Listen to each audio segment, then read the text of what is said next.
रक्सी पनि कहिले छोड्न नसक्ने भयो। छोड्छु भनेको कहिले छोड्न नसक्ने भयो।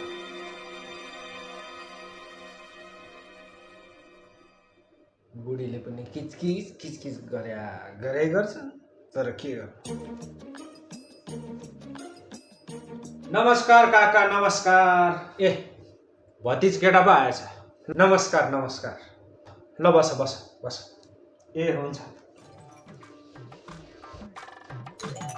अनि काका त्यो बिहानै रक्सी खान थाले क्या हो? के खानु नि हो? चिया खाएको नि। बिहानै रक्सी खान्छ त? ए हो र? यसो हेर त रक्सी खाएको जस्तो छ। अब तेरो काकाले के खान्छ? अब मिलाएर बुझ न।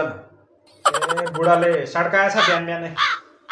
अब तिमी त चिया खान्थ्यो होला, अब बनाएर दिए त खान्थे नि। अब मसँग चियापत्ती पनि छैन, चिनी पनि छैन। अब त्यो कसले ग्यास बाल, अब त्यो पकाऊ, त्यो कसले झन्झट गरिरहेको छ? अब रक्सी खानु रक्सी खुवाद त हाल्यो, स्वाट पार्यो। अब तिमी बिहानै रक्सी खाएर झ्यापुन थालेको रहेछ। के कुरा गर्नु?